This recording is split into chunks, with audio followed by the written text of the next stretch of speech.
Hey folks, I just wanted to start off today's video by saying that chaos and harmony are both two necessary aspects of creation. Um, basically right, we live in a dualistic world, and chaos is a part of creation as well as harmony, it goes back and forth, like oscillating from chaos to harmony, okay? So, kind of why I felt urged to record this morning is because I'm feeling the energies really strongly today. So this is a bit of an energy update. God, so much to say, and the camera always fucks with me. Anyways, but so I really urge you all out there to be mindful of your internal dialogue, and look out for polarized talk, stuff that puts you at odds with things in your world. Because, like I say, there's a purpose for that, but I feel like this is a time of kind of testing us in a way. I don't know. Just like I said, if you're feeling really low energy today, it's like this feels like another wave of layers of ego being peeled off again. So, do your best to take care of yourself, take care of your health, and keep your vibration up.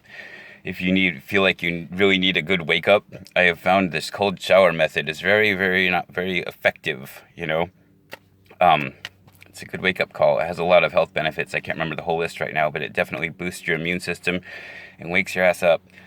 Anyways, so with that, I wanted to do a little card pull today from my Dragonfey Oracle deck.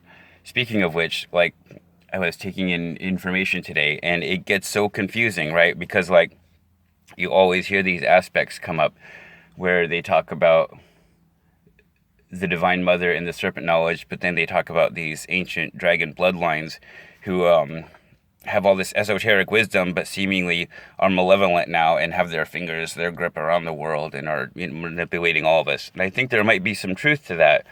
It's just ironic because some of us that feel related to the dragons, we don't feel that way. I came into this world feeling very benevolent and feeling very confused and bewildered at all the malevolent, self-serving attitudes that people interact with each other with in this world, right? But I guess that was kind of my point with the beginning of that is, beyond duality, there's no good and bad, there's just negative and positive, So, looking from a grander view, it all has a purpose, the quote-unquote dark ones that do malevolent things in this world and set about to block us from having, mental freedom, basically. Mental and physical freedom, really, right? They're like our challengers in a way. They give us a chance for greater growth, greater understanding, greater power over our worlds, I guess, would be the way I'd say it. But, yeah, it's like without them, without the ups and downs, we don't grow. There's a part of us that's beyond the ups and downs, but without the ups and downs, we don't grow. Like I said, chaos and harmony are two aspects of creation, basically. So it's like you see these negative ones doing malevolent things, but it is a literal aspect of continual creation. So, there's got to be a way to heal these things. The way I see it is when we are polarized towards them, the more hard we are polarized against them, the more we push them away. We say, no, you're negative, you do bad things. You're not part of my reality. Definitely not a part of me, right? The more we do that, the more dark they behave. So it's like accepting and acknowledging that that's a part of what we are helps us to not feel so overwhelmingly influenced by it, I would say.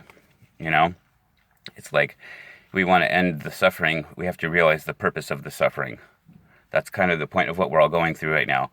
It feels like we keep going through these up and down waves where we're only left with enough energy to look inward and examine our shit, our ego stuff, so we can clear it, right? So we can get to that place beyond, because when people are creating in the 3D and they're in alignment with each other, well, that's all good. But when what they want to create is opposed to what you want to create, all of a sudden, oh, they're the enemy now. No, that's got to stop. We've got to start holding space for each other. And like I said in previous videos, it might take a little bit of a thick skin at first, like when somebody says, well, I don't like the way you're, doing this or that, and it stops me from being the way I want to be, or just, yeah, I don't think that's the way I wanted to say that. When we do something that hurts somebody else's feelings and that wasn't our intention, then we have to be able to accept and hear their truth, and vice versa, and really celebrate each other's best that we have to offer. Anyways, with that, I just was feeling that heavy energy today, and I'm like, I should probably share on this. Last time I waited over a month and everybody was feeling it.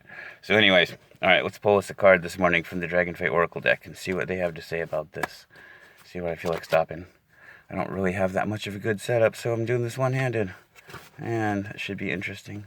Using a little chaos to find a little harmony, right? Let's see what we got. Ooh, haha, see? On point. Nurture tenderness within and without. Lady of the New Buds. Nurture tenderness, and this means towards ourselves and towards others, okay?